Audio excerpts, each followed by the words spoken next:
கட்டுமானத்தை சிதைக்கிறீங்க. ஆரம்ப சுகாதார நிலையத்துக்கு வர மருத்துவரையே அது யார் வரப்போறா அப்படிங்கிற அளவுக்கு அந்த கட்டுமானத்தை சிதைப்பதுதான் நீட் தேர்வினுடைய ரொம்ப முக்கியமான நோக்கமா இருக்கு. அதனால தான் அதை வேண்டாம்ங்கிறோம். ரொம்ப டீடைலா டெக்னிக்கல் பாயிண்ட்ஸோட சொல்றாரு. இதை தவிர வேற என்ன விளக்கணும்? பாயிண்ட்ஸ் எல்லாத்தையும் அவர் சொல்ற விதத்துல பார்த்தா ரொம்ப உண்மை மாதிரி அவர் சொல்றாரே தவிர நாடாளுமன்ற நிலைக்குழு கொடுத்தது உண்மை இல்லையா? நான் குறுக்கிடல உங்களுக்கு. அதுக்கப்புறம் உச்ச நீதிமன்றம் வரைக்கும் போச்சுன்னு சொல்றாரு இல்லையா? அப்ப உச்ச நீதிமன்றத்துக்கு அறிவில்லாம சொல்லியிருக்காங்களா எப்படி அதை கொண்டு வரணும், நீட் எப்படி செயல்படுத்த வேண்டும் என்ற வழிகாட்டு நெறிமுறைகளை தெளிவாக விளக்க விரும்புகிறேன். 5 நீதிபதிகள் இல்ல உச்ச நீதிமன்றத்தை தவறாக நீங்கள் சொல்லக்கூடாது. உச்ச நீதிமன்றம் 5 நீதிபதிகள் நீங்க தவறு வேண்டாம். எங்க நீங்க தவறை நீங்க உண்மைக்கு புறம்பாக பேசும்போதெல்லாம் எங்க அமைதியாக கேட்டுக்கொண்டிருந்தேன்.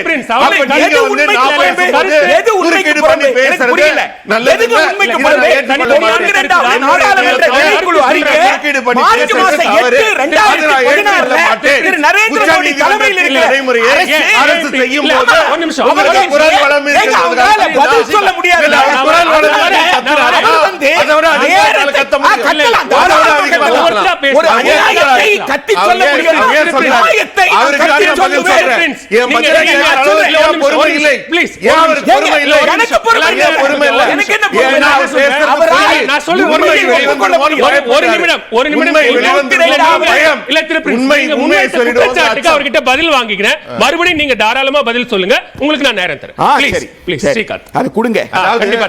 அவர் இவ்வளவு அழகா பேசினாலும் ஏன் என்னோட ஒரு உண்மையை சொல்ல விடாம தடுக்கிறார்னா பயம், அச்சம்.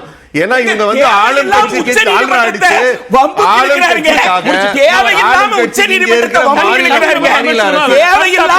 நீதிமன்றத்தை தனிநபர் விமர்சனமா இல்லாம கருத்தா பேசலாம். நான் என்ன சொல்றேன், இங்க இருக்கிற மாநில அரசு என்ன சொல்லுதுங்கிறதுக்கு ஆதரவாகத்தான் எல்லாரும் நிலைப்பாடு எடுத்து பேசுறாங்க. அவங்க சார்ந்த மாநில மக்கள் என்ன சொல்றாங்களோ அதுக்காக மாநில அரசுக்கு இல்ல, மாநில அரசை தேர்ந்தெடுத்தது மக்கள். நீதிபதி ஏ.கே. ராஜன் கமிட்டி ஆய்வு செய்து ஒரு அறிக்கை கொடுக்கறாங்க சார்.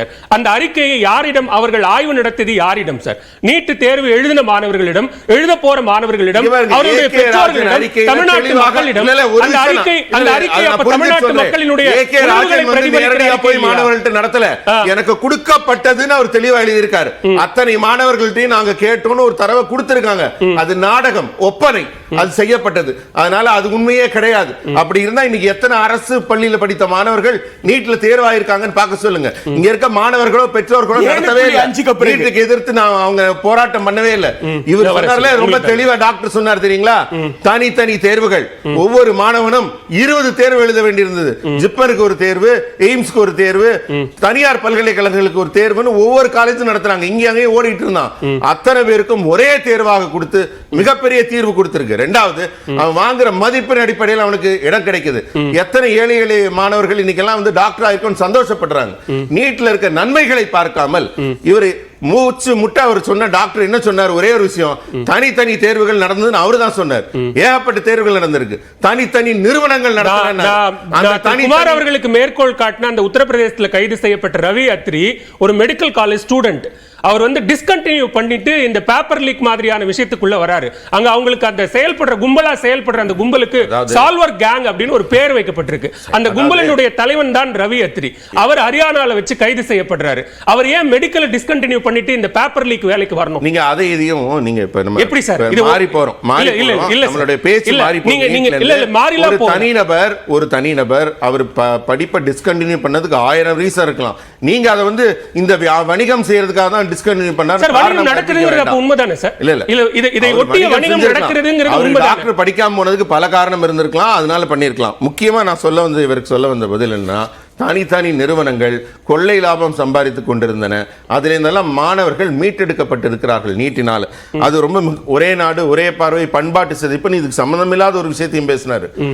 பண்பாட்டு சிதைக்கிறவங்க எதுக்காக காசியிலையும் சோம்நாத்லையும் போய் தமிழ் சங்கம் நிகழ்ச்சி நடத்துறார் பிரதமர்?